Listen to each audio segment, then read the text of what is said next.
My mother was a narcissist. My father was a fucking pussy.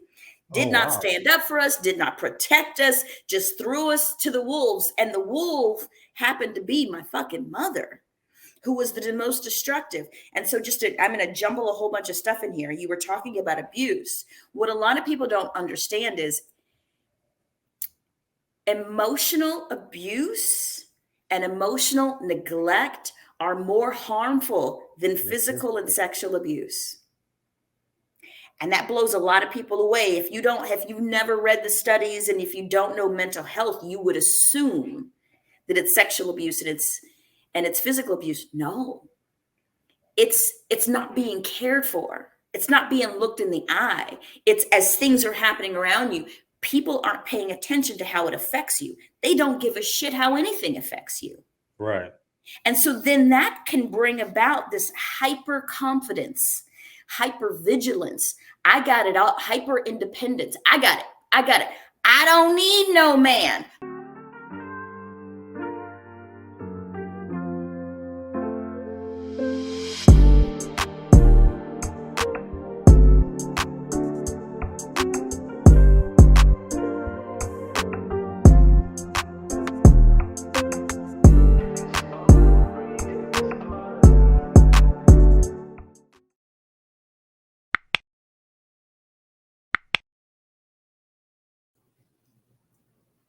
All right, y'all. What's going on? It is your boy Easy Bake Oven. What's up, y'all? So today it's a little different. All right. Now, yeah, I used to hear ads run through my stuff for other people. All right. This is probably the first real time the ad is for me. All right. So P.S.A Prodigy Sport Advantage Stations has expanded far beyond just the podcast. It is now a writing service. All right. And at that, a ghostwriting service. So we do it anonymously and take care of your needs. All right. Homework assistant, product and profile descriptions, grant writing, resumes, cover letters, templates, books, ghostwriter book too. Anything you can think of, articles, all that good stuff. PSA the Ghostwriter Solution can do it. So go over to PSAthepodcast.com and you can see all the services there with all their descriptions. Okay, because I know I missed some. And also you can reach out to me at theprodigyperspective@gmail.com and we can take care of all of that for you too. Peace.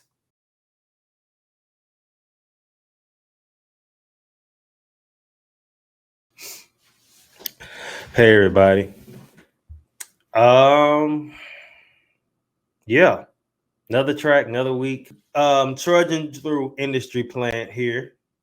This is track 7 of a 11-week run. I keep telling y'all it's 11 weeks. Y'all know that, but I'm gonna keep saying it because I keep thinking about it. But track 7, and we going up through another part of the plant. So last week was centering around poison, and then we obviously correlated that with racial stereotypes. And my boy that was on last week, but also this week we're talking about uprooting, removing things that no longer need to be there, going to the root of the problem. Because what y'all fail to realize is when you have these other issues, and whether it's you're relying on sex and things, like remember the song Cranes in the Sky, Solange, and I think I used their reference like some weeks ago, but she talking about she tried to drink it away, she tried to sex it away. Those are the fruit of inner problem. And not saying because you do those things that you're using them to cope, because some of y'all don't, it's just you may just do it just because.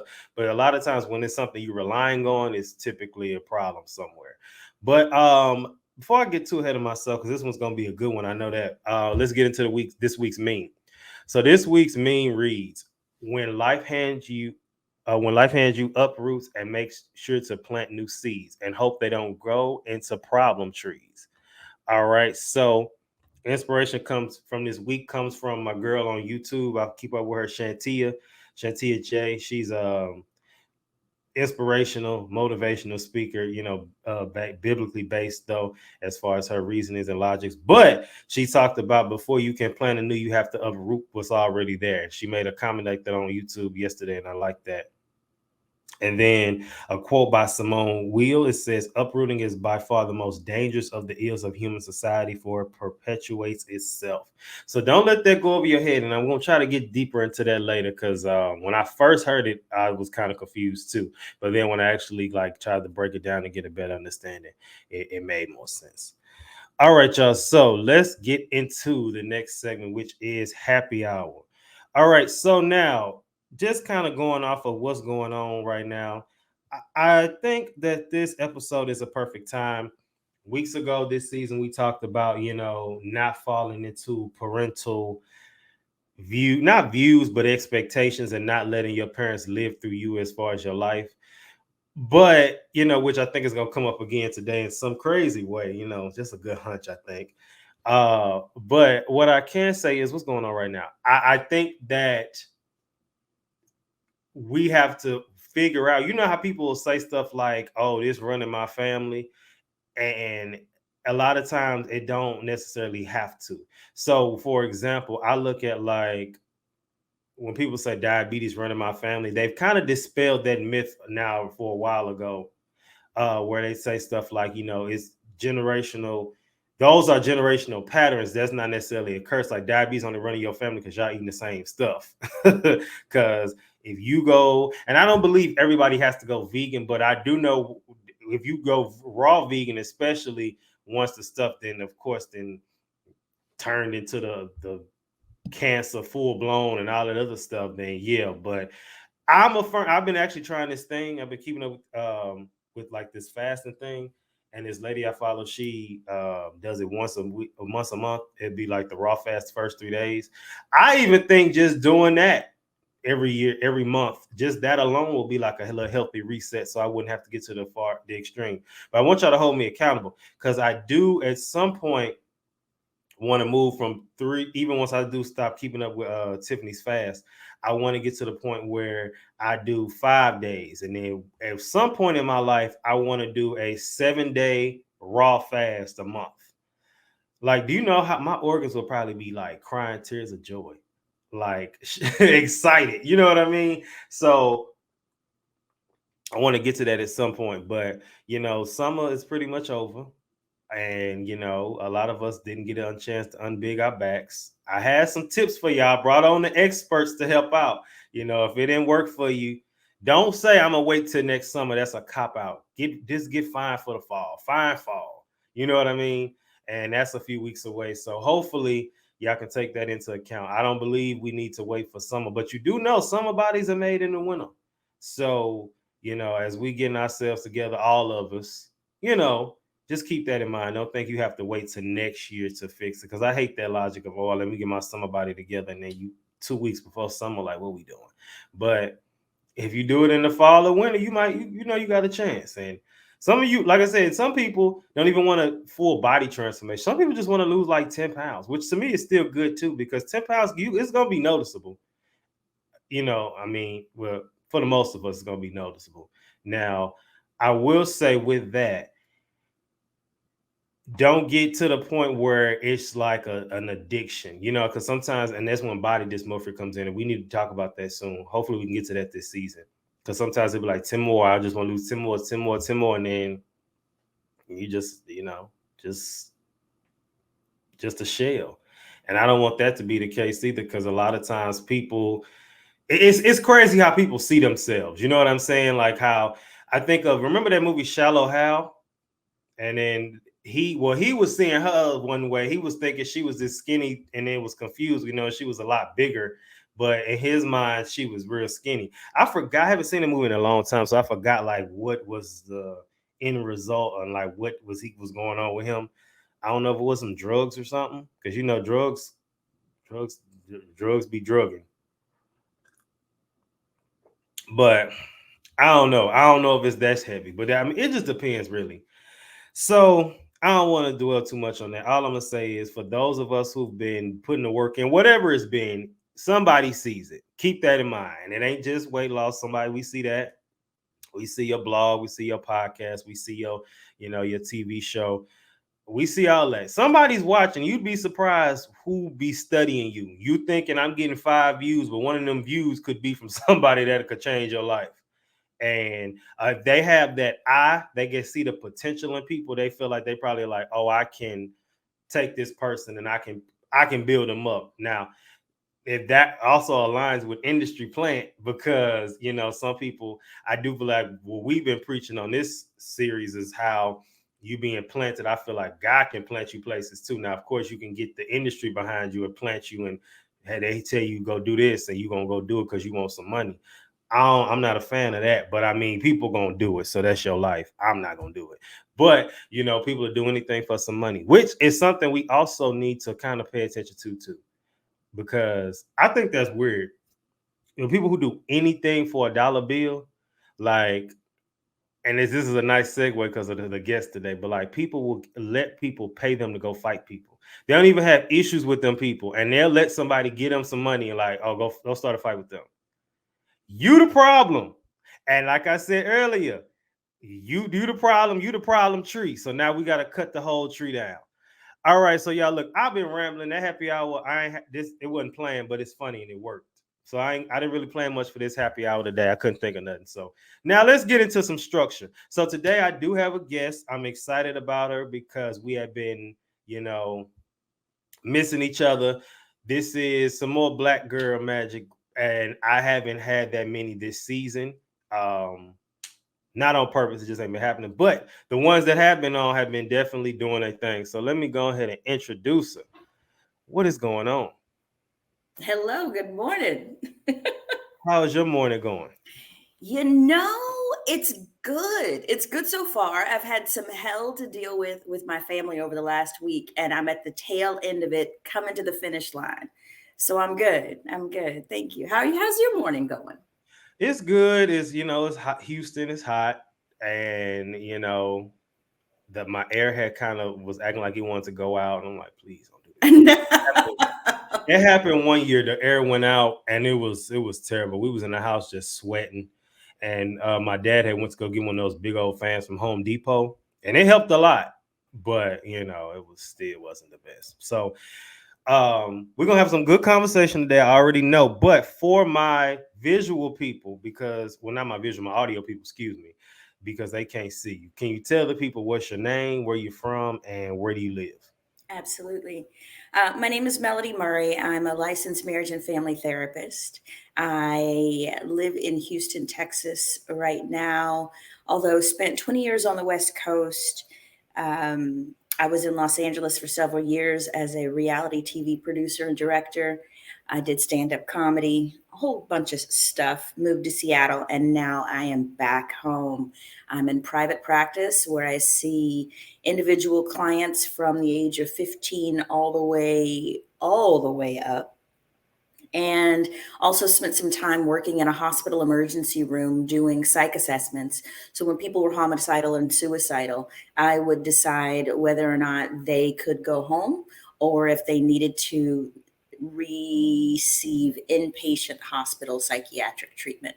So I've done a lot of things across the gamut, and mental health has been a challenge, a welcome challenge, because I definitely feel like every single thing that I have experienced in my life, I use every single day in client care and with family and friends.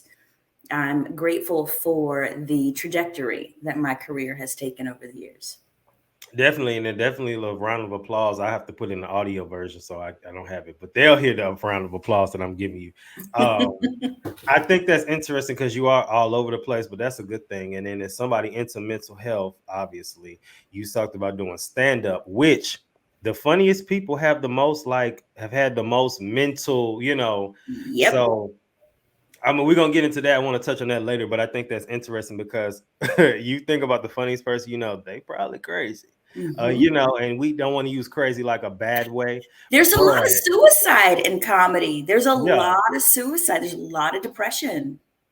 I think I know Robin Williams was one. And what was that lady? She was on VH1. She had her own show.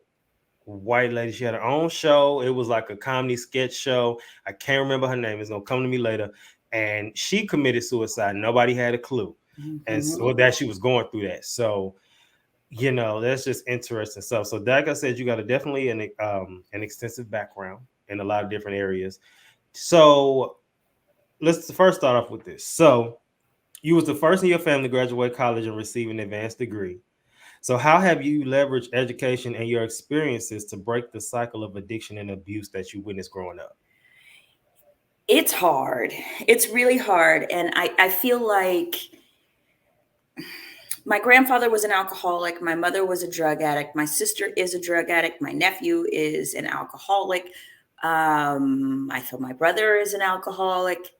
Um, Going through hell makes you with eyes wide open, and you know, really paying attention to the flow of things and how each generation is affected by the exact same thing.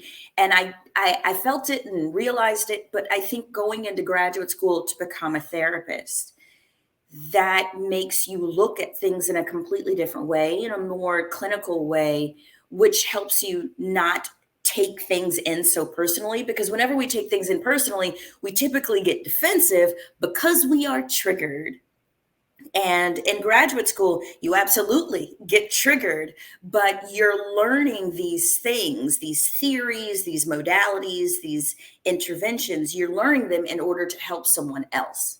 Right. And so you're able to create a little bit of distance, which helps you take in the information in a way that isn't as triggering as if someone was just having a direct conversation with you about what's going on. And so I was able to approach it from that angle. But before I even did graduate school to become a therapist, I was in my own personal therapy. I was in therapy for several years, almost 10 years, off and on. And healing myself in a space that was non-judgmental was key. It was key. And my therapist, in the Black community, we're told you don't air your dirty laundry. No one needs to know what's happening inside this house. And that is why shitty things keep happening from generation to generation, because we are groomed to hold on to the things that are going on that could be harming us. Right. And so and I grew up in that household. And when I met my therapist for the very first time, I flat out said to him, "What's your shit? What have you been through?" Because I can't come at this with someone who is coming from this perfect childhood, this easy life. And at that time, because I'd never done therapy before, I was under the impression that therapists are perfect and therapists have it all figured out and they're going to tell you what to do. And none of that shit is true. And therapists do not tell you what to do. Therapists help you find your strengths. Even when you think you have none, they help you find your strengths, and they teach you how to think in a more positive and problem solving way, instead of thinking that all is lost and everything is shit. And so whenever I met with this therapist, I was like, "What's your shit? I need to know your shit." And he had a really abusive childhood, had an alcoholic father. And I was like, this tracks. There's definitely some similarities there. All right, let's do this. Right. And the funny thing is that in my friend group, at one point, there were 11 of us all seeing the exact same therapist, because he was that good. And he wasn't that type of person that just sat there and let you swim in your swirl of pain alone. He was right beside you. He was talking you through it and didn't make you feel like crap in the process, and felt so loved and supported by him that he was a big reason why I decided to become a therapist, because I felt so much better about myself and what I grew up in. And then I wanted to help other people feel the same way. Well, that's a good story and a nice little intro. We're not even 20 minutes in, so that's good. So I love to hear that. So let me just try to unpack some parts of that. So you had a therapist who you went in there, and which he's a therapist, so that it was good that he wasn't trying. He didn't get offensive when you said, "Well, what's your problem?" And the fact that 11 people that you all know person was going to the same person. And that's funny, because I remember when I went to my therapist, the first therapist I went to at Texas Southern University in 2016, it was definitely, I had wanted to go years prior, but then I finally got to a situation where I'm like, I need to go now, because I wasn't around people, so I wouldn't have to worry about, at that time I was still, in shame. And I didn't have to worry about telling nobody because I was like, I really wasn't around people like that. So it was good that I liked that. I liked how you said that, now that you're, a marriage and family therapist, but coming from somebody who you said you asked him what his stuff, he told you alcoholic background. That's something you could relate to. So now it's relatable. We all love stuff we can relate to, just people in general. With that, though, I want to go off that. So you talked about all your family that's the alcoholics and drug addiction. Did any of that hit you? Because sometimes it's that one person where it's like it didn't hit them, but it hit everybody else. So did it hit you? And for how long did you, suffer from any of that? I feel like my things we all have our thing. What is it that gets us through situations? And I realized with me, it was a few different things: sex, alcohol. Is it just sex? Food. Sex, Okay. alcohol, and food. But with none of them, I felt like I got to a level where I needed any kind of treatment. But I did realize, and I find out a lot about myself as I'm preparing for something. And I realize that I like preparation because it calls on for focus. And so I was preparing for a 10-day meditation retreat. One of my silent meditation retreat. You are literally silent for 10 days. And that includes no contact, no eye contact. There is nothing, no emailing, no texting, no eye contact, no talking. And in preparation for that, I realized all of the things that I lean on when I get anxious. It's those things. And it's like, do I really want those things to be in control of me? Control is a very important thing to me. And I realize that about myself. I'm always trying to figure out who I am. I'm always trying to understand why I do certain things. And I realize that when I get anxious, I need to cook something. I'm hungry. No, I'm not really hungry. You're not hungry. You're just trying to distract yourself.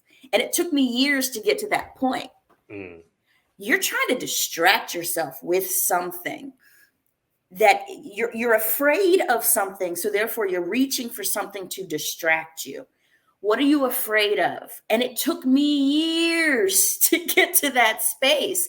And I just allowed myself the years. I allowed myself to be clueless about myself and fought judging myself in that process. And so I know addiction is in my DNA. And I have to watch certain things, but I'm at the point, like I'm over a hump now. Like I never got to a point where I'm missing work or in car crashes or DUIs. I never got that point. And I think that's a really important distinction to make, that not everybody hits a rock bottom. Not everybody needs to go to rehab. Sometimes you just have to have a real conversation with yourself to go, what the fuck? But it's funny because, and that's why I feel like this is going to be a point. We're not even all the way in the segments yet, y'all. But I think it's a good point of reference because a lot of people think, oh, I can go to work. I can, function in normal society. So I don't have a problem. And that's what a lot of people think, that because that they're not missing work, or they're not, like you said, crashed out in cars and all that stuff, that I don't have alcohol addiction. I don't have a food addiction. Those people on those shows, 600-pound life, that is an addiction because you're that big. You sick and you still want the junk. Nobody's that hungry. Yeah. Nobody's that stressed out. Nobody's that horny. Yeah, I think I love that you divided it in that way. It's very true. I think that mentality comes from a survival mentality. That comes from a traumatic childhood mentality where shit needs to be on fire before we say that there's a problem. And no, shit don't need to be on fire. You don't need to crash and burn for you to go, what the fuck is happening here? Why am I doing this? I don't need to do this. I need to find other ways to handle whatever it is I'm feeling. And I think that's a really, really important thing for people to understand, that you don't have to end up in a horrible space for you to know you need change. Or wonder, like I had one friend and he was just like, something else we don't talk about. He was just horned out. Like he was always, every girl, like once you get past a certain age, Like you're not a teenager, you're well grown, and it's just like every girl you just looking at lustfully and sexually. What's wrong with you? Like there's an underlying problem there. You know what I mean? Because at this point, you too old for that. There's one thing when you was just getting introduced to sex back in the 15, 14, 13. You 29. Like, what we doing? There's something else. But it's what we're taught, you know, that level of self-control, like every single thing we need to do to be healthy has to be taught. And we think that when you teach somebody how to tie their shoes, how to write their name, good. We taught them how to brush their teeth. They're good. We taught them how to drive a car. Good. No, you need to teach people how to communicate respectfully, non-violently. We need to teach people self-care, how you love on yourself. And you need to teach them that loving on yourself and taking care of yourself and creating boundaries with yourself is not selfish. It's not overindulgent. We have to teach people everything. And part of it is, how do you engage sexually with someone where they're respected and you're respected and you're not going over the line with it? Limits, boundaries, everything we have to teach. And if you don't know, if you realize as a parent that you're not doing that for yourself, find somebody to teach that to you and your kid. Find someone to teach you. And that's another thing within our community specifically, where, you know, we haven't been given the luxury to make mistakes. We haven't been given the luxury, the space, the money, the access to be able to access these different things to help us feel better. And we hold on to that. And then we teach that to our children, that you're not supposed to ask for help. You're not supposed to be clueless. You're not supposed to ask for have questions. You're not supposed to make mistakes, and it's not okay. And it's so destructive that it makes no sense, because if your tooth is broken, you're going to the dentist and you're not even thinking twice about it. Right. Your car breaks down, you're going to the mechanic, you're not thinking twice about it. If your heart is hurting, why are you not going to talk to somebody about it? If your mind is doing things that you can't explain and you can't control, why are you not running towards somebody that is an expert in that? Mental health is just as important as physical health.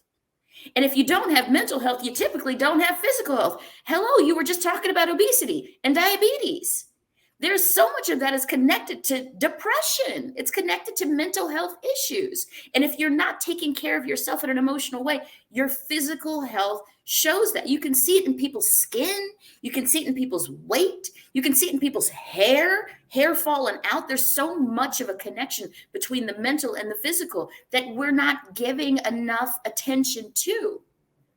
But we will break a leg and we'll run to the emergency room. But if somebody says that they're suicidal, you're like, oh, you're fine. Walk it off. You're fine. Shut up. I'll give you something to be depressed about.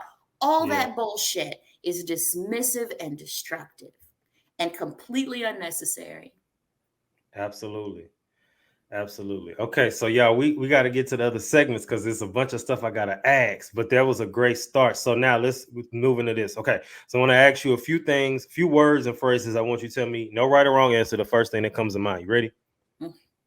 All right. When you hear the phrase generational curse, what's the first thing that comes to mind? Pain and destruction going from generation to generation to generation. Pain and destruction. Pain and destruction. When you hear the phrase uproot, what's the first thing that comes to mind? I literally just think of a tree being ripped out and all of the dirt falling away from it, but something new, different, change. Change. Okay. When you hear the word problem, what's the first thing that comes to mind? Issue. Okay. So now, generational curse, the definition is, it says, a term that refers to passing down of sinful or toxic behaviors, spiritual or emotional attributes, or curses from one generation to the next. It is not based on bloodline, but on the actions of a relative long departed. It can cause spiritual bondage or affect the natural and spiritual inheritance of the descendants. All right. Uproot says to pull something, especially a tree or plant, out of the ground. So we hear with the industry plant. And then problem, which says a matter or situation regarded as unwelcome or harmful and needing to be dealt with. All right. So that's the thing with a problem. With a problem, then there needs to be some type of solution. And I think sometimes people miss that aspect. All right. So now we have to move to the segment. What does this have to do with mental health? So before we get into that, because we're still in industry plant mode, I have to ask you, no right or wrong answer. If you could be a plant, what plant would you be and why? That's deep. Ooh, no pun intended with that. When you said plant, my brain went into flower. And tulip is my absolute favorite flower because it's multicolored and it's delicate and it's international. So I think I feel like it describes me. Okay. I also think of pecan tree. Okay. I think of a pecan tree because growing up in Texas, there are pecan trees that are indigenous to the area. I love pecans, and pecans are strong, strong, strong, and they have a very short root system. So they can survive. They don't need a whole lot to thrive. Okay. I've been hearing different ones the whole time, and I ain't gonna lie, I thought everybody was gonna say a rose or this. I've heard literally a different one every time, so that's good.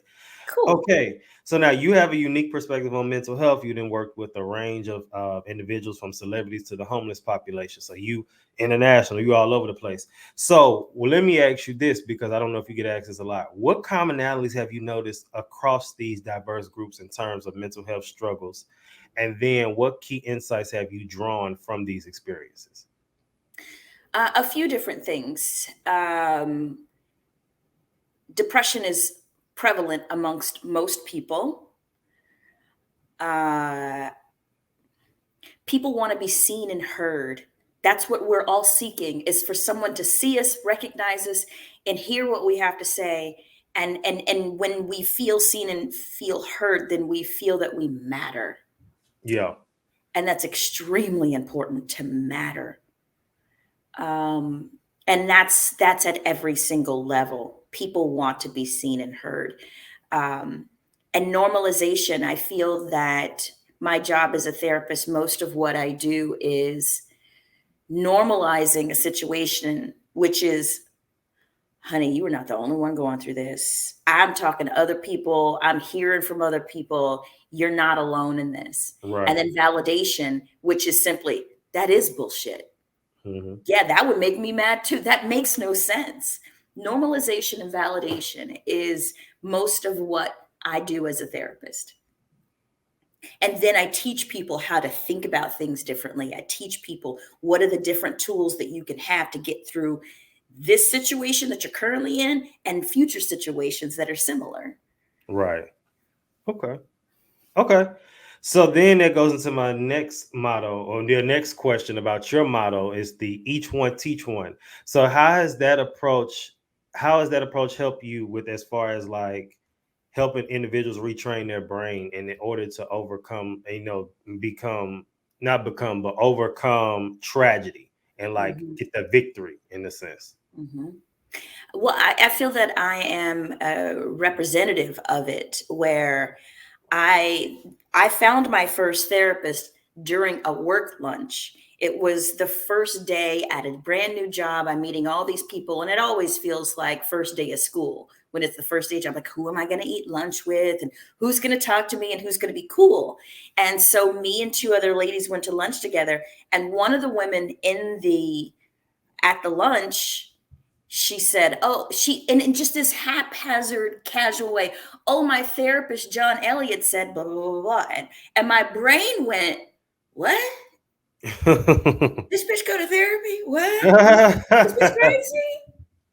And she was so casual and confident about it. And I was like, I want some of that. Like, she's so comfortable with talking about this out loud and in public. I need to know her. So I went from my knee-jerk response, which was judgment, to, wow, this chick's amazing. She don't give a shit what I think. I want some of that. And so I got his phone number, and started going to him, he taught me a whole lot. And I found that I teach people everything that I learned in my own personal therapy. I have interjected in conversations with people that I meet everywhere, not just as a therapist, just at the grocery store, at the gas station, and just casual conversations with people. And so then, as I do my own therapy with people, I'm very much a proponent of what you learn here, talk about it with your friends, your neighbors, your kids, your partner. Share how good you feel and why. Teach them what you're doing. Lead by example. And that is a big thing that I teach to my parents whenever they have kids that they want their kids to act a certain way. I said, you can talk all day long, all night long. It don't mean shit until they see you do it. They need to see you do it with enthusiasm. You don't want your kid on their phone all the time, then you stop being on your phone all the time. You want your kid to exercise, then you exercise. Talk about how good it feels that you're exercising. Share what it is that you're learning. Share what it is that you're doing and why it's working for you. I think that's good because a lot of times, people see what their parents do and then they just kind of, copy it, especially like you said, and I instantly thought about, I remember my sixth grade teacher one time, she said, you can't be the parent that tells your kid smoke while smoking a cigarette. You better not ever smoke no cigarettes. Like, what you doing? You smoking cigarettes. But I will say, if nothing else that the generation before mine did do was they did their job. Their job was making us not want to smoke cigarettes because this generation does not smoke cigarettes at all. And if they do, like we judge it.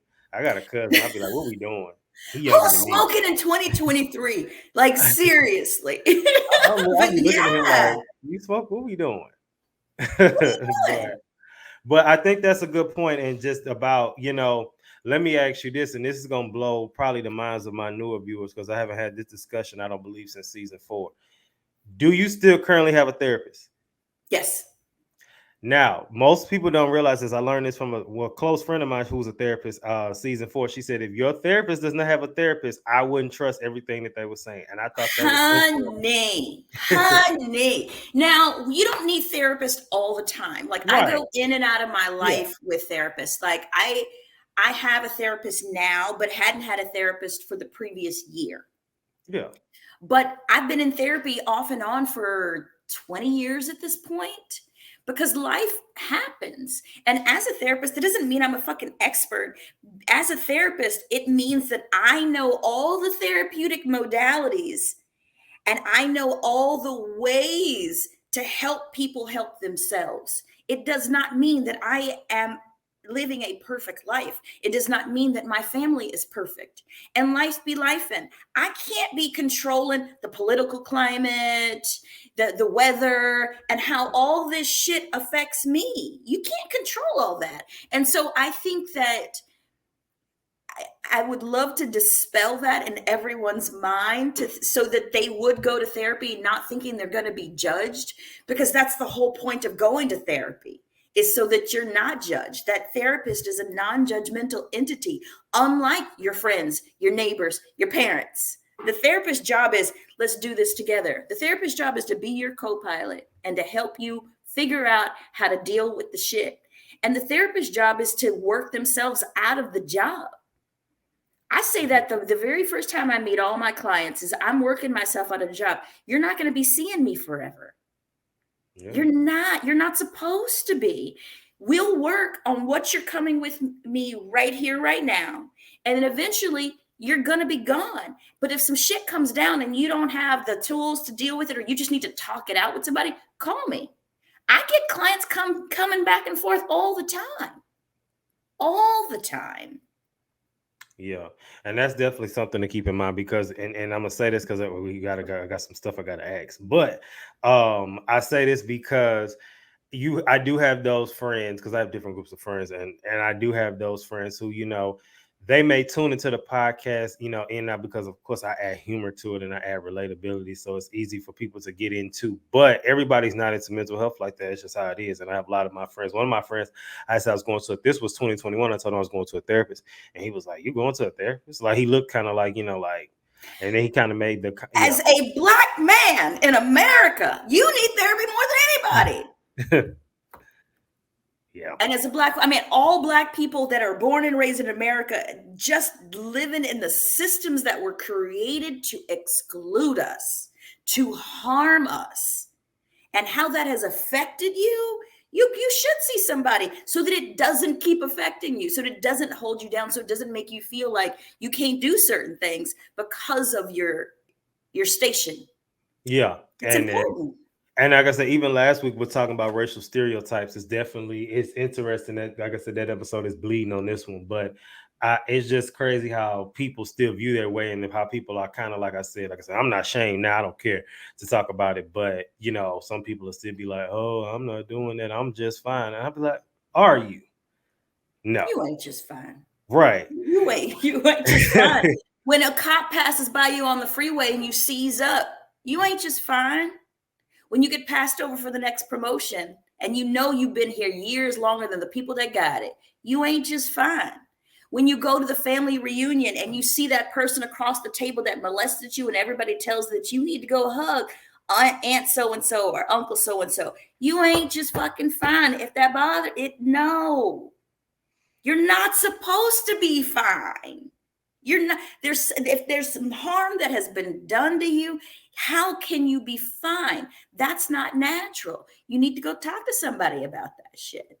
And so, as a therapist, absolutely, I talk to somebody because I still have stuff that comes up that the therapist that I'm seeing right now, and I've seen everybody. I've had a black woman.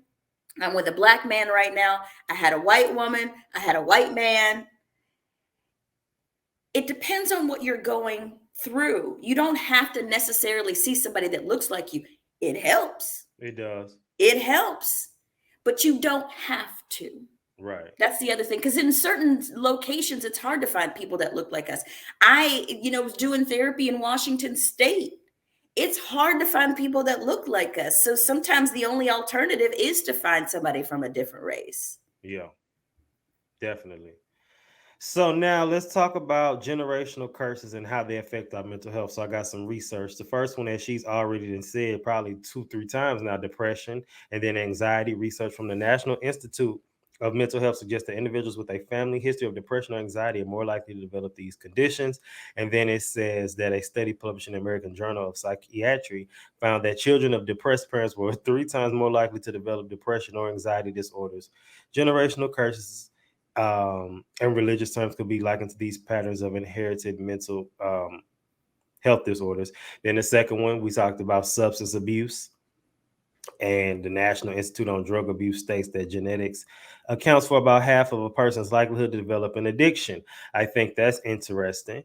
The third one, which we already talked about too, trauma and PTSD. Trauma can also be a form of generational curse. A study published in the JAMA Psychiatry showed that children of parents with PTSD were more likely to experience PTSD themselves, highlighting the intergenerational transmission of trauma.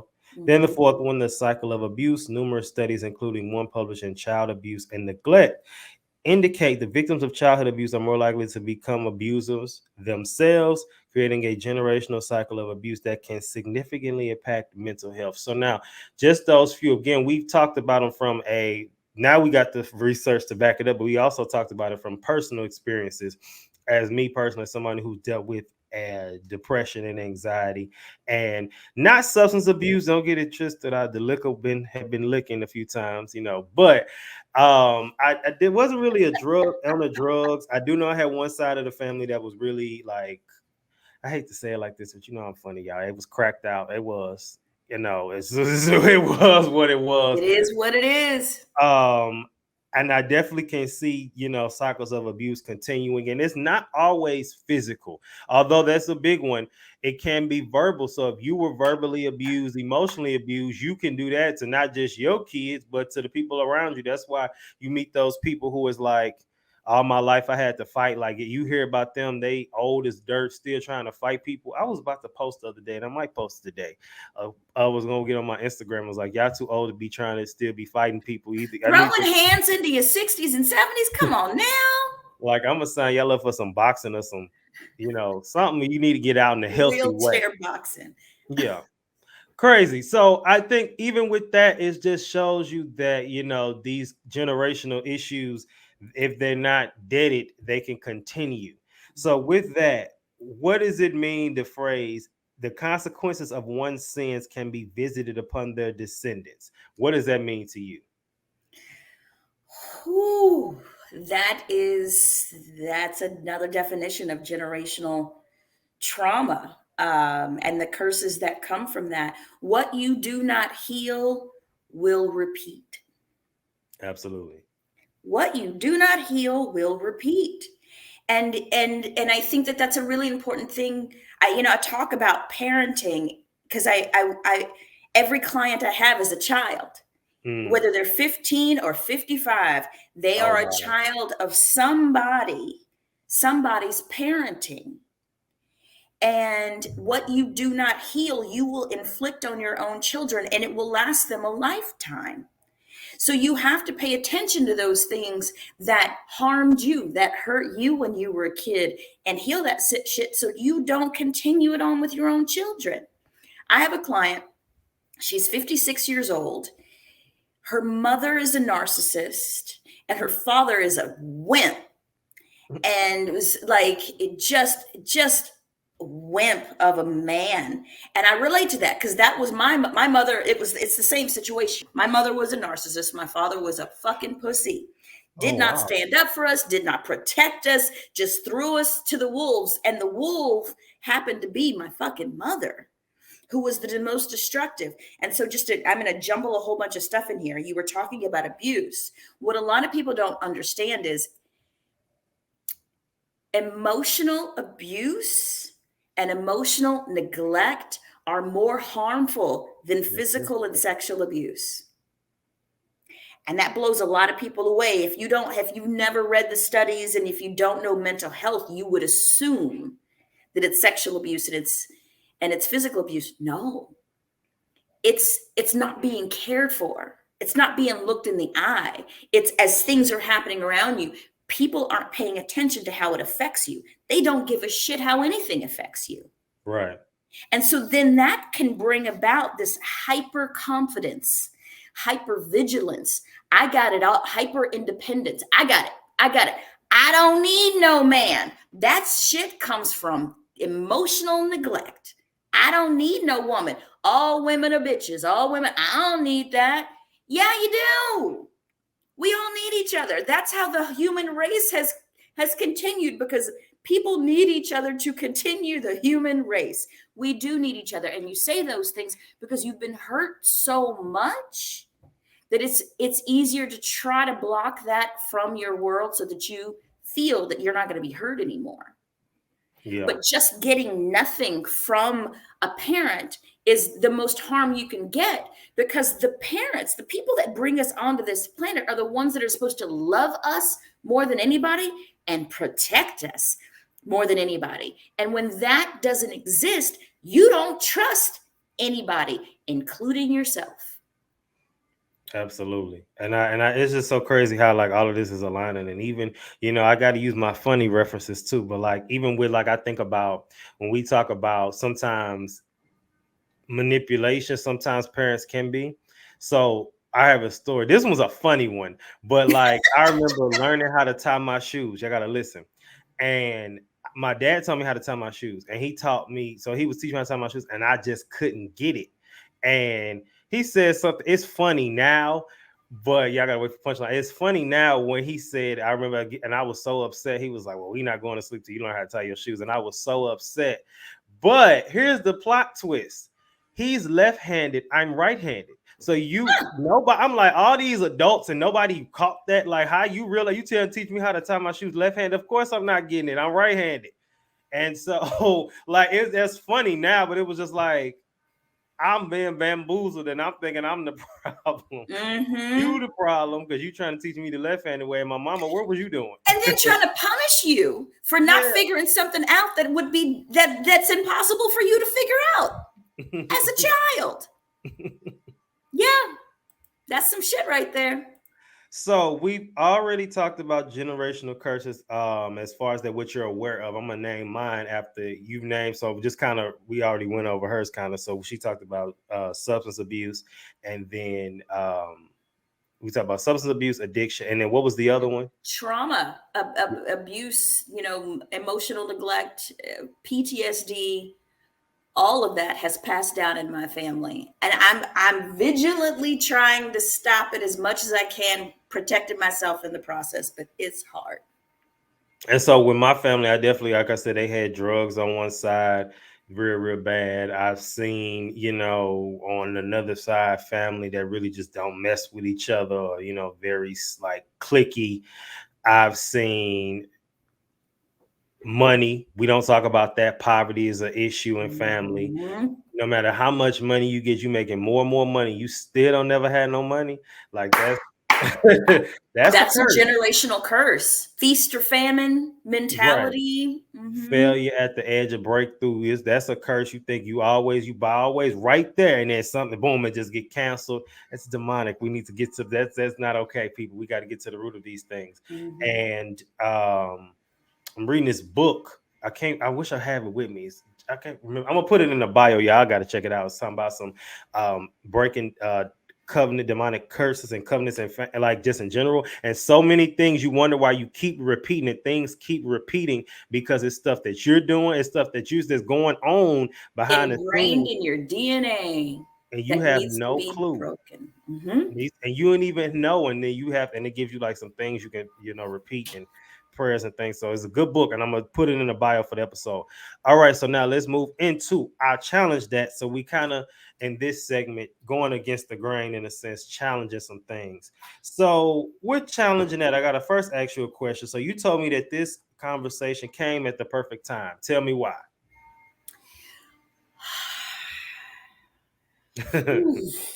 It's been a week, Izzy. It's been a week. So I am one of 4 kids. Okay. I'm number 3. The bottom 2 have 0 children, but have been taking care in one way, shape, or form of the older two's children. Not so much the first, but the second, my sister. Um, my sister has repeated the pattern of our mother, which is put men ahead of your children, use drugs, and don't take care of yourself. And her oldest, who I love dearly, has now repeated that cycle. He's an alcoholic. He's got tons of trauma from his mother that comes from my mother and is not seeking any kind of treatment for it. And so he is the father of 2 children. His oldest, he's the sole father, sole parent. And he has had multiple run-ins with police coming to his house because he has these episodes, these anxiety attacks. He's got hallucinations. He's got PTSD, and he drowns it all with alcohol in front of his child. And fuck you. If there's anything I can do to stop that shit from happening, I'm going to do it. And I fucking did it. Somebody in his circle called CPS, so I didn't have to do that, but I was this close and told him so because he assumed it was me. But he doesn't want to own that he's acting like a fool in front of a whole lot of people. He doesn't want to own that. So I'm the enemy right now. Okay. I reached out to the child's mother who lives in a different part of the country, said, you need to get your baby. You need to take care of your child again. Because then she threw her hands up at one point, was just, So that has been my mission this last week. The cops came, took him, hospitalized him. How do I protect this baby? Because I feel like as I was growing up, I was never protected. I wish CPS would have been called on us. I wish I could have gone to a foster home. Because the shit that was happening at the hands of my own mother and the neglect of my own father, I'd rather have a stranger. So my mission this last week all culminates to this day. This little boy is on a plane right now to his mother.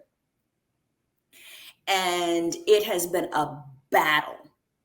with certain people in the family that are like, how much do I share? I don't want to say all that stuff, somebody else's business. And she wrong, and she called this, she did that, and she thinks she perfect and all that. No, fuck you. Uh-oh. When it comes to the health and safety of a child, fuck you. Hate me all day long. Hate me until the day you die. Hate me until the day I die. I don't give a shit. I'm going to protect the child, and I don't give a shit what you think about it. That is my part in trying to change and shift what's happening. And me not having children. I do not have children. I know I come from fucked up stock. I ain't passing that shit on. I refuse to pass that shit on. There's shit in me that I haven't discovered yet. But I know that I have limited capacity. And my capacity is for my clients and to heal myself, to try to add on another generation. I knew, although I couldn't quite articulate it, I knew that mothering was not the right course for me. I knew it. And so I never wanted kids. There was a quick blip. I had a partner, a super healthy partner. I was like, he'd be an amazing father. Fuck it, let's do it. Didn't get pregnant. Was heartbroken every month, heartbroken. Now on the other side of that, I thank God I did not get pregnant. I thank God I did not have children. There is so much shit in my DNA. I'm not going to be arrogant to be like, I'll just figure it out. No, this is a life. This is a life that is going to have an effect on generations to come, on the people that are around them. You have to be protective of that. You have to really think hard and deep about that. It's not so much about, oh, I put clothes on your back and food on the table. That's some trauma-based thinking. If you think that's all a child needs, the last thing you should do is have a child. That we'll just figure it out mentality, fuck you. This is a person that you're creating. You cannot think about it in such a flippant, casual way. It's not okay. So I have been fighting my family, and we have all been triggered by this. And that's the thing that I had to keep in mind, that we have all been triggered by this situation, because it hurts when you see something happen in your family. You're like, again? Right. Really? You know you were harmed by this behavior, and now you're doing it? Really? Why? It hurts. So it has been a very painful week. I am very emotional about it. I'm waiting to get the call that this baby has landed and that he's with his mother. I don't even I've met her before. I've known her for years, obviously. I don't even completely know exactly what her situation is. I know she's not working. I know she's in college. I know that. But this is that situation where it's like, do you take the devil you know or the devil you don't know? Right. I would rather have the devil I don't know. And that's a difficult part of being a person in this profession and interacting with the people that are around you. And it's like, when do you dip your toe into the situation? Because I have to protect myself. And like, how much do I want to engage in this particular issue? How much energy do I have to engage in this particular problem? And I have to decide that at every moment. I have to think, like, how much do I want to put in? Because I can understand when I see certain things, I know what's on the other end of that. Right. And it's hard. Yeah. But I think that you have to make a stand. You have to do, if you care about the future of your family, you got to say something. You got to do something. Yeah. But you do have to protect yourself in the process. Absolutely. And, when we talk about uprooting and that was a whole long, thing. And that's why you said it's perfect time, because it's all going on now. So we definitely going to keep in touch. I want to know the outcome of that situation. But, I do have a few examples of some instances where we always think of uprooting being a bad thing, but sometimes there are negative ways that come with it too, which is a nice segue, because the first one actually, one of the examples is displacement due to war conflict. So in this case, she already said it's like the devil I know or the devil I don't know. And in some cases, I know people who will say like, they'll deal with the devil they know because they know what to expect, which it's the devil, so it's bad on each end. But in some cases, like she said, if it's the devil I don't know, in that case, it could turn into something that's way better than what's going on now. But I know a lot of times with devils, we know people is typically with people in relationships and they dealing with something that they shouldn't be dealing with. But that's a conversation for another day. The second one is cultural displacement. This can occur where people move because of economic reasons. The third one is a loss of biodiversity. And this is like deforestation and the destruction of ecosystems and the accelerating of climate change. So those are another bad example. Or the negative examples of uprooting. When you uproot traditions and values, because there are some, families that do have these good values and good traditions. Like, we celebrate Christmas with our grandma every year, and then grandma's not here no more, or the family beefed out, so we can't celebrate. I'm sure that's a big thing. And I'm sure most of us have seen stuff like that. And then, of course, economic displacement. And this could be due to a multitude of things. Large scale infrastructure projects or industrial expansion can lead to displacement of local communities. We see that, buy back the block. We talked about that a little bit last week too, but now it's kind of bringing it up now with, we see in these, what's the word I'm looking for? Having a mind fart, a brain fart. What's the word I'm looking for? Where they take the hood out and then they're making it gentrification. And you see that in so many areas now. It's crazy. And they taking out the culture in a sense. It's happening all over the world. Yeah. It's just crazy because I know in certain parts, like I like to go to New York a lot. And my friends from New York, they'll say stuff like, people out here jogging at night with their dogs. This would have never happened 15 years ago.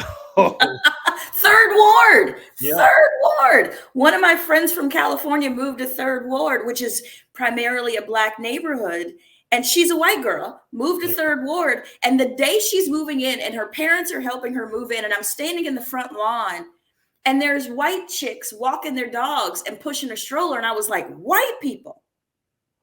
And she's white and her family is white. I'm like, white people in Third Ward. What? She said, what did I miss? What? So now Houston. So that's a nice segue to this. So your public forum in Houston and your online mental health courses aim to make the therapeutic process more approachable. Could you share some success stories that highlight the transformative power of mental health therapy and education? So many. There's so many. I worked with a 17-year-old girl for a couple of years who had chronic suicidality, which, comes from family conflict. When it's that young, Yeah. there's usually abuse, family conflict. And with her, she attempted twice before I met her. While we were working together, she made an attempt. And then she got better. And when it was time for therapy to end, I like to do a wrap up with my clients. Like, what have you learned? How far have you come? What are you proud of? How are you going to move forward? And she said something to me that I'm never going to forget. She said, I'm so grateful I never died.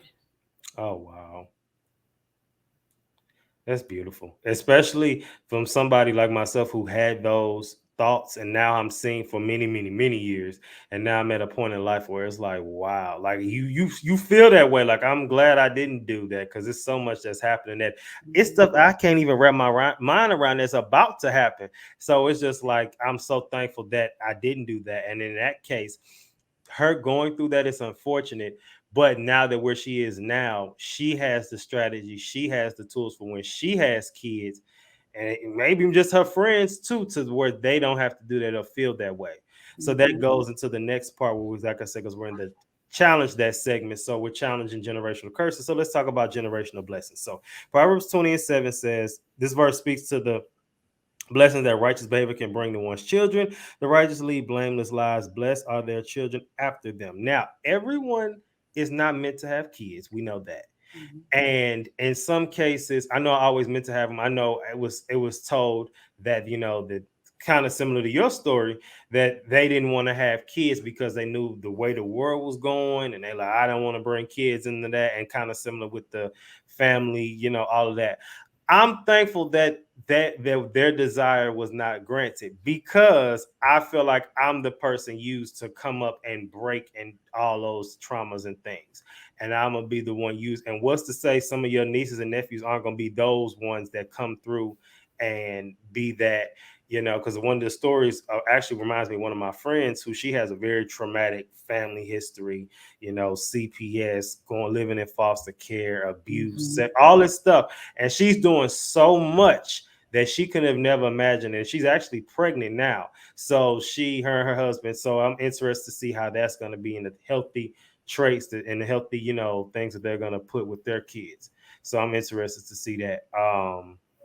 And before we move to another segment, we talked about the curses, and we're going to get back to that. But what's a generational blessing or something that you are aware of in your family? Strength to endure. That is, knowing that I can get through hard things. And I have a confidence in that it doesn't matter what you throw at me. I know I'm going to be okay. And I come from strong people, and I'm very, very grateful for that. The confidence to endure life.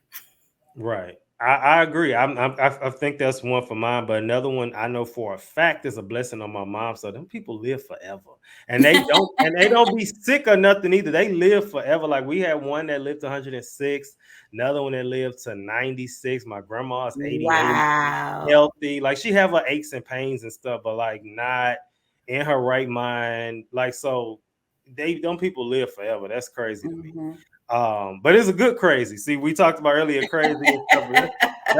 That's a good crazy. Okay. So now let's move into the next segment, the weekly sabbatical.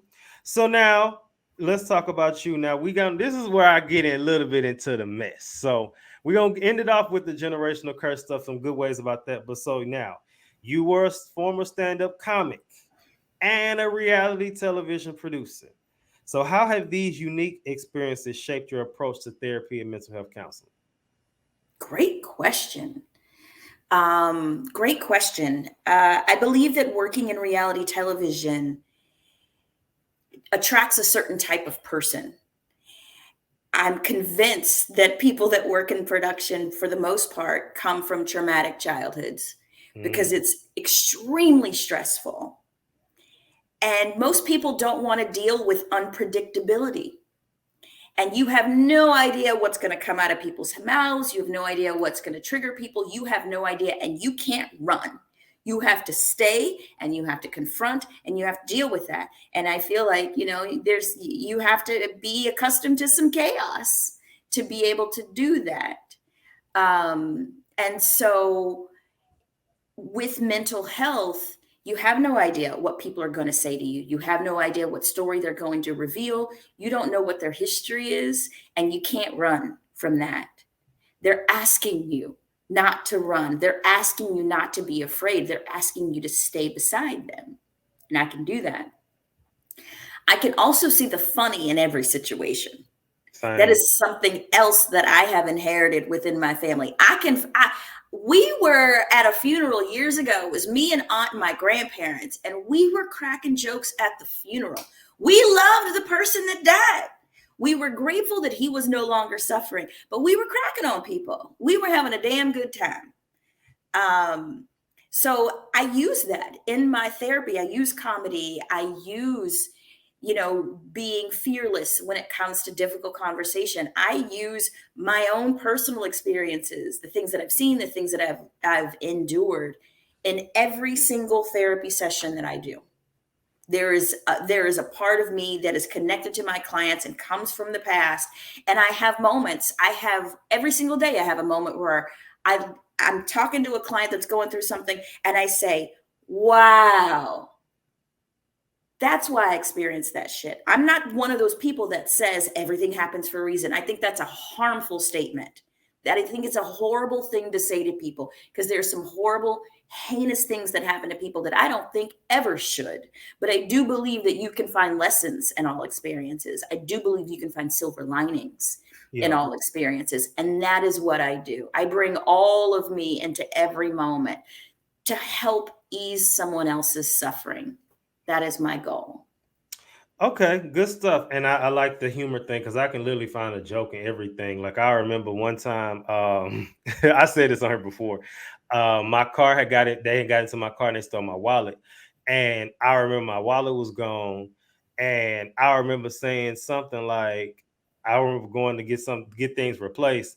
And so I remember like saying, I was like, I'm gonna take my wallet in. I ended up getting a new wallet, but I still didn't have my cards and stuff. And I said, well, I don't want to leave my wallet in the car. And I started laughing. I said, well, I ain't got no money no way. So I was like have at it. Now, what shows were you a producer on? Oh, dude. The Real World, when it was on MTV. Bad Girls Club, Last Comic Standing, Janice Dickinson Modeling Agency, and a bunch of other shows that never saw the light of day or never went past season 1. Okay. But yeah, there we go. Those are the biggies. So Janice, I remember that one. I was a little younger, but I remember that one. And then obviously Real World went on forever. And Bad Girls Club. So let's talk about that. So how many seasons of Bad Girls Club were you a part of? 3, I think. I think it was 3. They all start to blend in. And I haven't done TV in a while. I think it was 3. Which do you remember which season? Like, was it the first 3? Was it 2 through No, 4? it was towards the end. I did Chicago. I did Hollywood. And an LA version. Yeah, Chicago, Hollywood. And I did the All Stars, where it's like they take the baddest girls from different seasons and they put them all in the house together. Whoo! Yeah. Now, okay, so so many questions to unpack. So I know the answer, but I'm gonna ask: do you know Natalie Nunn? Oh, I wish I didn't. How is I know she? the old Natalie. I don't know. I'm hoping that she has evolved from where she was whenever I knew her. Did she give production hell as well, or just the girls? No, she gave us hell as well. Hello, trauma. Hello, trauma. Who would voluntarily walk into an environment like that? All those young ladies have experienced some serious trauma. There is no other way that you would want to be in an environment like that if you had inner peace. You just wouldn't. And so, no, she was better towards the end. I did the All Stars with her. I didn't do her first season. I did where she came back as one of the All Stars, and that was annoying as fuck. And it's that there is that I want what I want, and I don't care how the ripple effect of this thing. I don't care how ridiculous the ask is. Janice Dickinson was like that. And that demanding, the lack of flexibility in that's trauma. You don't care. I think it comes from when I was a child, I didn't have a voice. Nobody cared what was happening to me. Nobody cared what I was thinking or feeling. But now I'm an adult and I'm going to demand you give this to me right now. That's trauma. That's unhealed trauma right there. So, looking now where we are present day, Natalie Nunn is still running the streets. What is your take on baddies on Zeus? I don't even know what that is. What is that? It's basically Bad Girls Club again. And so what she'll do is, because she's like the producer of the show, she's like the one that got it going. Uh-huh. Well, good for her. Good for her. She's doing what she knows. Good for her. And so she casts people. Basically, she'll try to have some of the older bad girls that come on the show and some new people. You ever heard of Krishan Rock? Name doesn't ring a bell. Okay, well, she's somebody that's been on it. But anyway, long story short, she's basically got a show where it's kind of the same thing. The concept, they live in the house, they travel to different places and make club appearances, and of course they're fighting in the house, and they call her out for being the messy producer, kind of like how these other shows do, where they'll be like, the producers will be like, so we're gonna talk about this today, and then act like she didn't do nothing. She kind of like they term the on-screen producer. I think that's interesting term, because it's like those people that they'll like stir stuff up, or she's been caught several times being like, say if me and you into it and we in the scene, she just told you something, and then there's a recording of her saying, well, she feels like you don't clean up. Well, he feels like how they do, and then she'll know, because these people have that trauma, they're gonna react. So what is your take on reality television now? Because in reality, it wasn't supposed to be full of traumatic people. It was supposed to just show where people were right now. But they have those, being a producer as well. I got to prick the producer's brain. You might not have done it. But my first question is, what's your take on reality TV now? And also, what was those conversations like with those producers who was the real messy ones, who was trying to get that pull on those traumas? So there are different levels of reality TV, or different formats of reality TV. I worked on the documentary formats of reality TV, and believe it or not, Bad Girls Club was that. Bad Girls Club came from the real world, which was documentary format. It's the same production company. The people that created the real world created Bad Girls Club. And the goal was, the original goal for the real world was, we want to put all of these strangers in a house, and we want to see what conversation comes out of that, and how people evolve based on spending time with people that don't look like them and don't sound like them and don't believe the same things. It was a very pure intention. Right. And you can tell by just looking at the people that they chose. Now they choose super sexy people because they want them to screw each other. They want them to make out. That was not the case back in the day. There may be, out of 7 people, 1 good looking person. Everybody else was just average. So those are the types of shows that I worked on, where there wasn't manipulation. It was, if you cast the show right, you don't need to produce anything. You don't need to manipulate anything. If you cast the show right, they're going to play off each other. There's nothing you need to do. So in Bad Girls Club in the real world, I didn't produce either one of those shows. I directed those shows. I just told the cameras where to go. Based on anticipating things popping off. That's how you direct those shows, where it's like, I know they got into it last night. They were at the club. They got into it last night. Let's throw the camera on them right now, because I know they're going to talk about it, and they may pop off again. I don't need to tell them to do anything. I just know human behavior.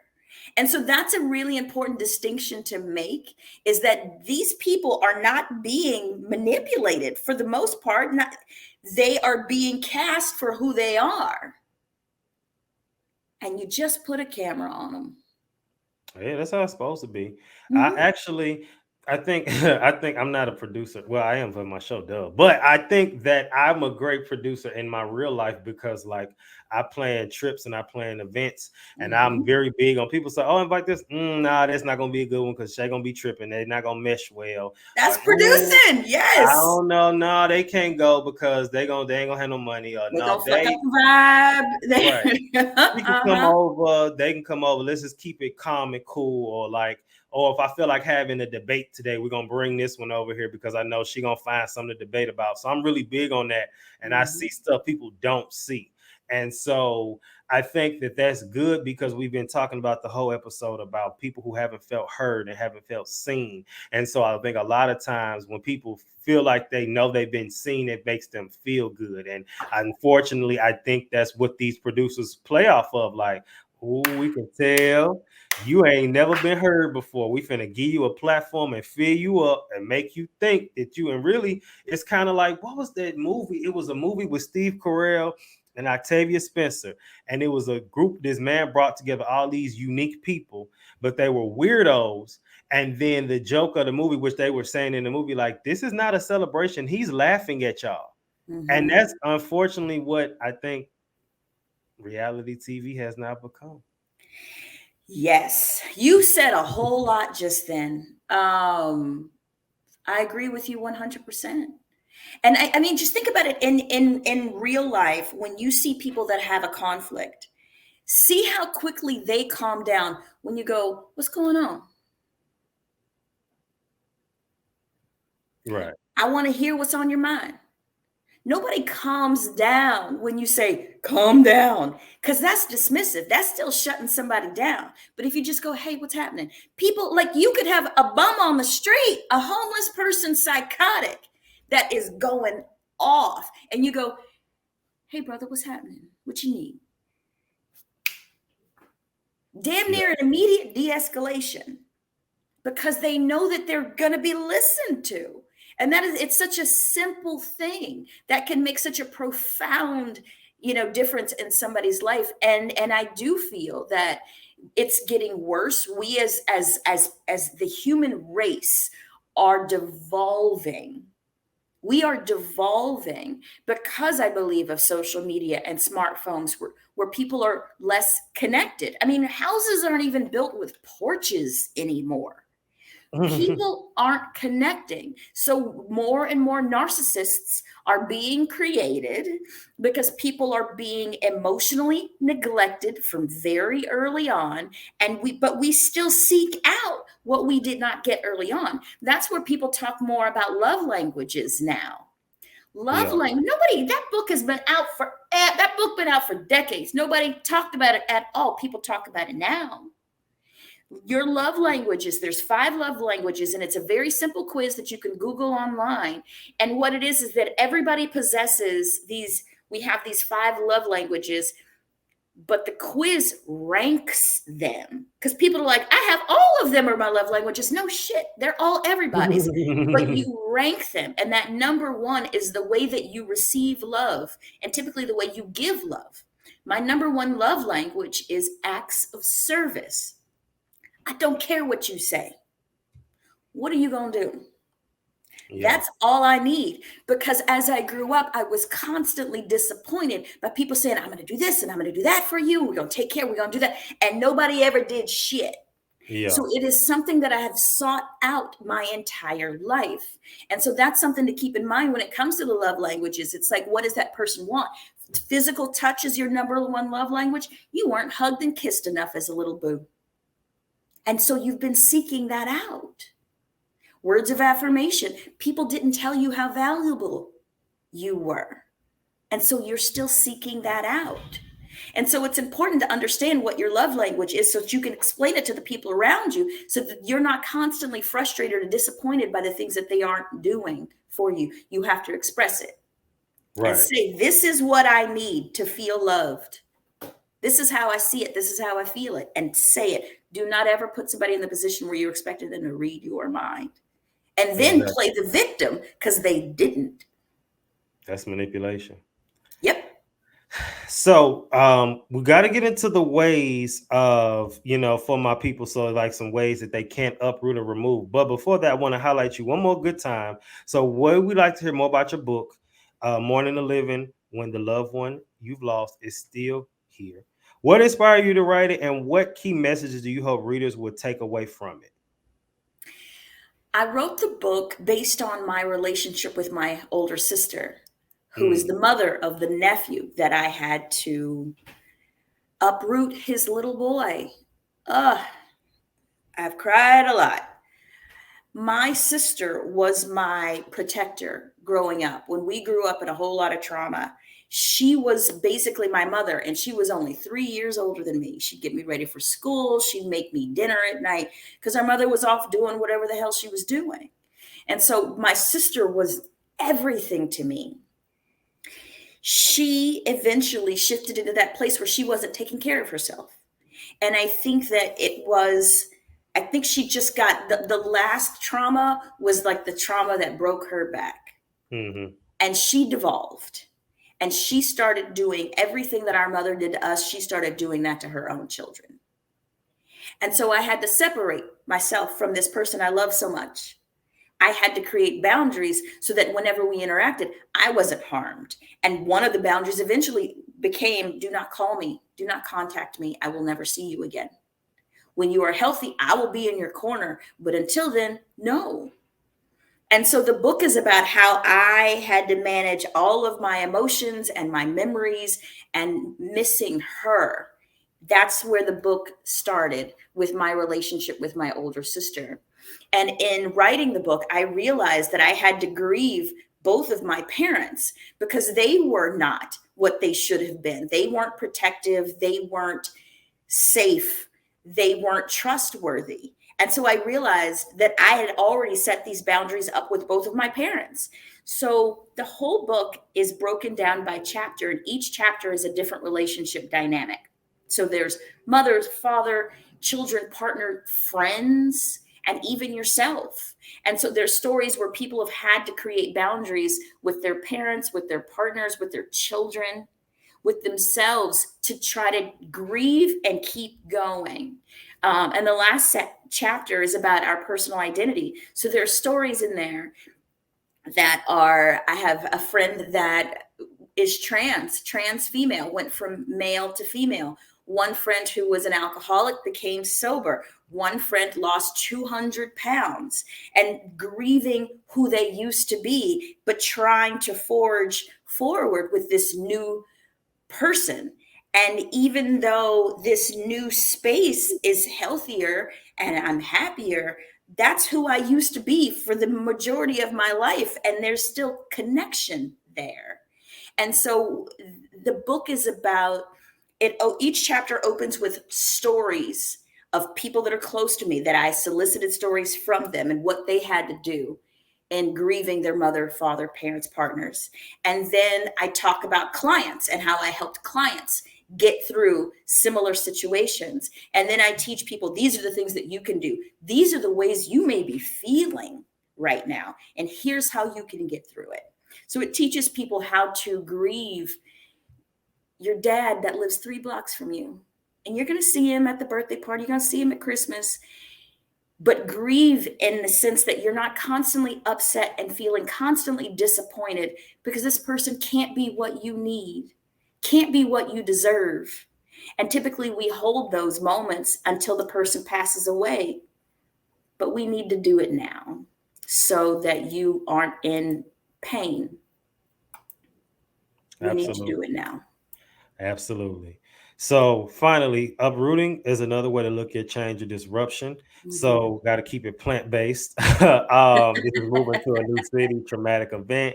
Obviously, in terms of general curses, this can be likened to a disease or pest that plague a plant and stunning its growth or causing it to wither up and die. And this can be passed down to the next generation, just as a disease plant might produce disease seeds. So that's interesting. And then obviously, conversely, with generational blessings, this can be seen as rich, fertile soil that fosters robust growth in plants. So I think that's good information. So finally, y'all, let's move into ways to uproot and remove. Obviously, backed with research, and her being a licensed professional should be able to add to, or just kind of like, that's right. Okay, you ready? Ready. So, therapy and counseling, therapy, especially CBT, which is cognitive behavioral therapy, has shown to be effective in changing negative patterns and behavior and thought. I liked how she said earlier that, therapists and counselors aren't here to just tell you you're right or you're wrong all the ways. They do that, of course, in cases, but their main goal is to get you to, which helped me tremendously, which when I went to change how you view things and help you to see the bright side in it and see what can I, just change your perspective, fix thinking in a sense. Second one, which is the purpose of podcasts like this, education and awareness. Understanding the nature and origin of these generational issues is the first step. Many mental health blogs like National Alliance on Mental Illness offer resources to learn about various mental health conditions and their genetic component. All right. And knowing these problems, how they manifest, individuals can better recognize and take proactive steps to address them. The third one is mindfulness and meditation. So it says that in JAMA Internal Medicine, mindfulness and meditation can help reduce symptoms of anxiety and depression. And, I definitely think, meditating on different scriptures, praying and journaling. Now, and stretching, people think it's got to be full blown yoga. You don't have to do that. You can literally just stretch. I'm telling you, I had to learn the hard way with stretching. I had some pain and some things that happened, but I learned just the power in stretching before you go to sleep. And even when you wake up, it just does the body good because like I told y'all earlier, my people on my mama's side live forever and I want to live forever. And although they have typical old people stuff, I go to the gym and I see people 60, 70 with abs and can so Hooping. I want to be like them. Yep. And the fourth one, which is the biggest one, lifestyle changes. A healthy lifestyle can significantly contribute to better mental health, regular exercise, a balanced diet, enough sleep. The sleep when you dead thing is not real. Please sleep. Avoiding harmful substances can be shown to reduce symptoms of common mental health disorders. And the Mental Health Foundation provides numerous resources and, of course, your neighborhood therapist. With the whole lifestyle changes and things and harmful substances, people gonna smoke weed, people gonna drink. That's life. But I say go on a healthy fast. Even if you go till you do it for the rest of your life, that's your business. But go on a healthy fast. Try to do if you can maybe a 60 day, a 30 day, a 20 day, a 15 day, something to where, like she said early in the episode, it's been a long one, it's been good. Control. You don't want nothing to have control over you. So before we move to the final segment, anything you want to add to that list? I would like to add a few different things. When it comes to breaking generational traumas, generational curses, honesty is extremely important. Right. This is not a space for denial. And you're going to be confronted with denial from other people who don't want you to change anything. That is something that you're going to be confronted with, which is heartbreaking. That's something that I've had to deal with. It's just really, really heartbreaking, where people don't want things to change. Because a lot of times people see change as a bad thing, because then they have to be confronted with, maybe I've been thinking the wrong way. Maybe I've been doing the wrong things. Most people don't want change for that reason. They don't want to learn anything new. So you may be doing things on your own, but try not to. Be specific with what it is that you're trying to work on at any particular time. You are not going to shift your whole family and all the issues all at once, because you're going to drive yourself crazy. Don't do it. Talk about what you want to do with trusted family members to get an alliance, to get support, so that you're not doing it all on your own. But you have to make sure that you've done enough personal work so that you aren't harming yourself as you're trying to help other people, because you are going to get triggered. You just Absolutely. are. You're going to get triggered. And there's something called, you can Google this, it's called a genogram. Genogram is something, it looks like in elementary school, they always task us with doing those family trees. And a genogram looks exactly like a family tree, but beyond, oh, these people got married and they had these children. What a genogram does is goes, oh, these people are divorced. Oh, these people don't speak to each other at all. Oh, these people, abuse has gone down the family line. Oh, alcoholism has gone down the family line. What it does is it helps you not take things so personally. It helps you make sure that you understand that whatever you're doing right now as a human being is so much of it is based in your DNA, and it helps release you from a lot of shame, where you're like, why do I do this? I'm the only one that does this. No, baby, your mama did it, your aunt did it, your uncle did it, your grandpa did it. Everybody did it, but you can stop it, but you have to be honest with yourself about it. So that's a really important part of this, to not take it all on by yourself. Try not to shift too many things all at the exact same time. Look for support. Create personal boundaries for yourself, because there are things where you can say, I ain't touching that. I ain't going there. They don't want anything to shift. Sometimes you're just going to have to throw your hand up and go, that ain't me. Yeah. Absolutely. Absolutely. So that's why it's funny, because it leads into today's game time. And this game is called Uproot or Keep Fruit. So I'm going to name a few different scenarios, and I want you to tell me uproot or like, nah, we can keep that and we can keep going with that. All right. You ready? Ready. All right. The first one is kind of actually similar to what you've said earlier about having a family member or a child that's been dealing with neglect and abuse, and you have the opportunity to get them out of that situation? Mm-hmm. Do you keep them there, or you just say, "No, it's time to go"? Mm-hmm. Okay. Woo! You don't pull any punches, Izzy. I don't, and I didn't know that situation. I didn't know that story, so I didn't. I told you there's no preview questions for a reason. Uh-huh. All right. Deciding to keep a relationship with with one of your brothers or sisters, despite the fact that y'all had many problems in the past. It depends on the situation. It depends on if you feel respected or not. You can have a lot of differences. You can be living in completely different ways, but as long as you feel that you're being respected and that you're able to respect the other person, differences make the world go around. Differences are a good thing. It's good to see things from different points of view. So maybe keep. Seeing that you were about to remove a partner completely, but they not only said they were going to change, you've seen noticed a lot of different changes. I say keep. I keep. People, flap their lips and they say a whole lot of things, but it's like, what is the action? The best apology is changed behavior. And if you're actually seeing change, keep going. See how long it lasts. See if they maintain it. Yeah. Job is stressing you out. You're not getting that much money, and you don't like the people. But you use some of this money to pay for some of your projects coming up.